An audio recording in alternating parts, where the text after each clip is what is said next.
60 to 80. But we got so unhealthy as a population that rather than tell us, hey, you guys are fat and lazy as a population, they said, guess what? We're just gonna raise the pulses. Does that make you feel good? No. Right? Because if we wake up with a pulse of 90, what's happening? Our hearts are working way, way, way too hard, right? So we're not gonna talk about peds today, just adults, pediatrics. We'll just talk about adults. 60 to 100, but we know it's really 60 to 80 if we're talking about ourselves, right? So you check rate, and then you check rhythm. What do you think I mean by that? Steady. Good, steady. What's another word? What do you think? Equal beats, right? That they march out. There's no space in between, or maybe that they're going don't, right? We want them to boom, boom, boom. If you are checking your pulse and you've got the rate and you're looking at the rhythm and you don't have a rhythm, it's irregular, and you would report it that way. Are you an x-ray machine, an EKG machine? You're not, so you don't know what that means. It could mean something like dehydration. It could be not even a big threat, right?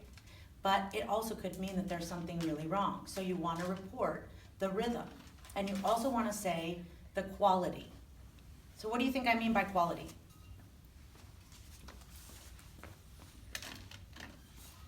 What do you want your pulse to feel like? You want it to be strong or weak?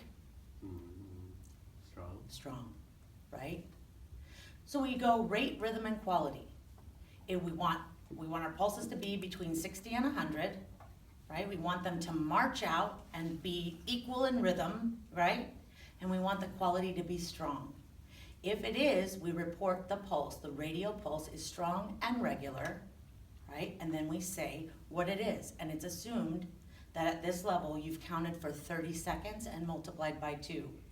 Don't let anybody tell you, and they will later on, that you could count it by 15 and multiply by 4.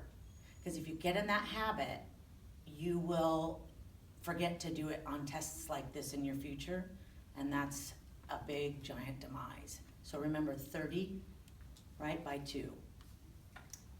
Okay, where else could you check for a pulse? Leg. You could.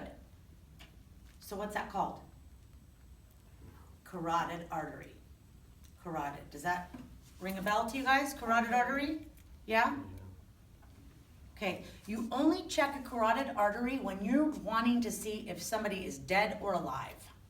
Right? Somebody, you walked in today and I was on the ground and you're going, hey, what's going on? You shake and I don't answer, and you go, somebody call 911 and get some help, and then you want to check here, right?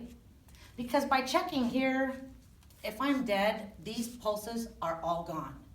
There may or may not be one here, okay? You might see people, just an FYI, checking this when they're exercising. Do not do that.